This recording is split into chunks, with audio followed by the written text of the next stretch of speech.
Alors on y va maintenant pour les fonctions fléchées, on va même parler de hoisting qui veut dire hissage en français et voir un petit peu quel est le rapport avec les fonctions fléchées. Donc ici, quand on a une fonction classique, hop, le mot-clé fonction, on lui donne un nom, foo, et voilà, on est parti pour notre fonction. Mais quand on a une fonction fléchée, on ne peut pas faire, par exemple ici, foo, tac, hop, ici ça ne va pas fonctionner, ça va mettre une erreur. Ce n'est pas comme ça qu'on crée une fonction fléchée, et on ne peut même pas la créer comme ça non plus. Enfin là, ça ne va pas m'envoyer d'erreur, mais ça ne va juste pas fonctionner en fait. D'accord, ça va juste pas fonctionner. Qu'est-ce qu'on fait quand on veut utiliser une fonction fléchée comme ça et la déclarer? Eh bien, on la rentre dans une variable. On fait const foo, tac, est égal une fonction fléchée. Et là, je peux l'appeler. Ok? Regardez, hop, ça va fonctionner, hello. D'accord, il faut la mettre dans une variable.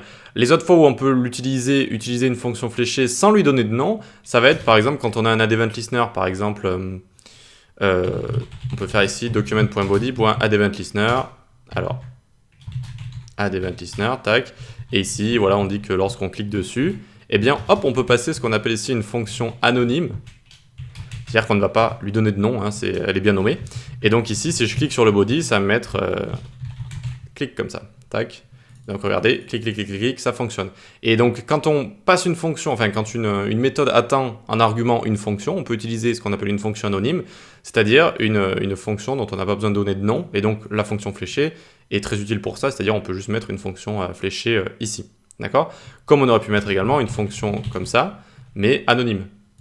Vous voyez que c'est la même chose, une fonction classique. Alors je dézoome pour mieux voir. Une fonction, mais je ne lui ai pas donné de nom. Elle est anonyme, d'accord? Je ne lui ai pas donné de nom ici. Ok, et ici, on aurait pu mettre une référence également à une fonction qui n'est pas anonyme. C'est-à-dire qu'on fait ça, et ici, je mets clickref, par exemple. Et donc, fonction clickref qu'on va déclarer en dessous, log hello. Donc on peut lui passer, et regardez, ça fonctionne également. Une référence à une fonction qui n'est pas anonyme, une fonction anonyme si on n'a pas envie de faire de référence à côté, et une fonction fléchée anonyme, ça fonctionne aussi très très bien. Voilà. Tout ça pour vous dire que lorsqu'on attend une fonction, eh bien on peut faire à chaque fois ce genre de choses.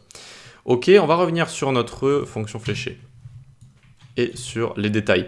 Les détails de la fonction fléchée, c'est-à-dire que si vous n'avez qu'une ligne à retourner, ou si vous n'avez qu'un return, eh bien vous pouvez enlever ces accolades, hop, et juste l'écrire comme ça. Juste l'écrire comme ça, et vous voyez que ça fonctionne également. C'est élégant, en JavaScript on emploie le terme élégant, c'est-à-dire que ça prend peu de place, c'est concis, et c'est assez sympa. Ce qu'on peut faire également ici, c'est si on a un seul argument, donc un seul paramètre, un seul argument qu'on peut passer, et bien par exemple ici je vais mettre txt.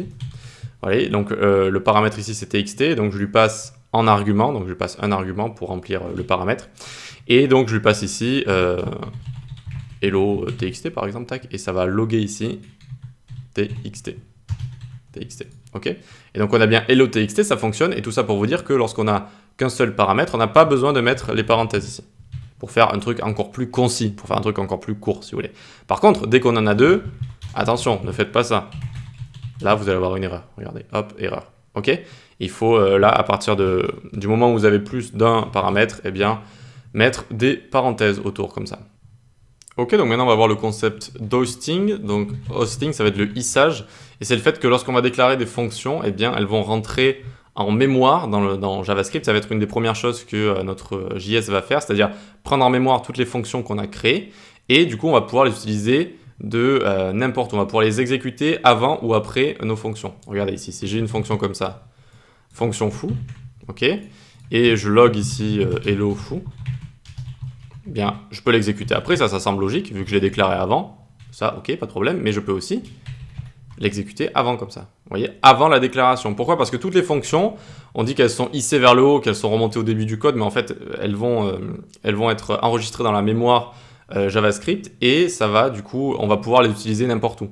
N'importe où, parce que la première chose que JavaScript va faire, c'est les prendre en mémoire, d'accord? Donc, il va voir toutes les fonctions qu'on a déclarées, il va dire, ok, bon, mais du coup, il peut les utiliser n'importe où, même avant de les avoir déclarées comme ça. Et donc, qu'est-ce qui change une fois qu'on les met dans une const comme ça? Eh bien, elles ne vont pas avoir ce concept d'hosting, d'accord? Et donc, je peux remettre en commentaire ça.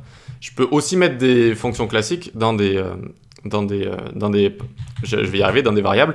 Const foo ici est égal fonction foo. Et là, vous voyez que ça va m'envoyer une erreur maintenant. Pourquoi? Parce que lorsque des fonctions sont mises dans des variables, lorsqu'on met des fonctions dans des variables, on n'a plus ce concept d'hosting, et donc on n'a plus ce concept de pouvoir utiliser, d'exécuter les fonctions avant leur déclaration. D'accord? On n'a plus ce concept-là. Donc ici, ça m'envoie une erreur. Ok? Et ici, il faut faire ça tac, pour que ça puisse fonctionner. D'accord? Et donc la même chose pour les fonctions fléchées. Et les fonctions fléchées, du coup, ça arrive tout le temps, cette particularité, parce que si vous voulez les déclarer en dehors des fonctions anonymes, que vous pouvez passer dans des méthodes, eh bien vous allez forcément les rentrer dans une variable, et donc vous n'allez pas pouvoir faire ce genre de choses. Pour terminer tout ça, sur les fonctions fléchées, on va quand même parler aussi de la grosse différence qui va être avec les objets. Const myObj est égal, et ici je vais mettre txt de lorem5, tac, ok. Et ensuite en dessous, je vais faire une fonction, la fonction foo.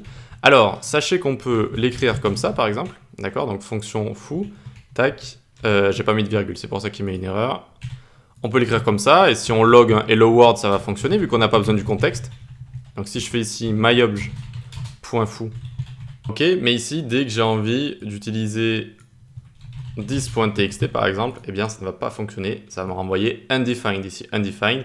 Je n'ai pas accès au contexte de l'objet qui m'appelle quand j'utilise une fonction fléchée, mais si j'utilise une fonction classique, ça va fonctionner. Hop, on a bien lorem ipsum site à mettre ici. Donc, petite technique en plus, si vous avez une fonction classique dans un objet, comme ça, vous pouvez faire un raccourci. Ce raccourci, c'est ceci, on enlève le mot-clé fonction, hop, et on fait comme ça.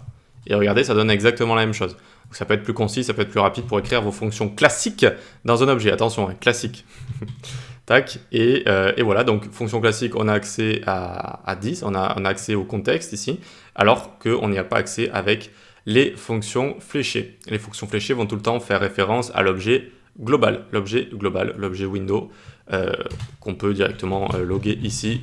Vous connaissez, tac, log window, et on a bien l'objet global qui est juste ici.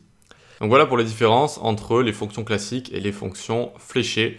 Donc tout ce qui est syntaxe, mot-clé 10, et également le fait de devoir les rentrer dans des variables ou pas, et ce que ça entraîne ou pas avec le hosting. Allez, on passe à la suite.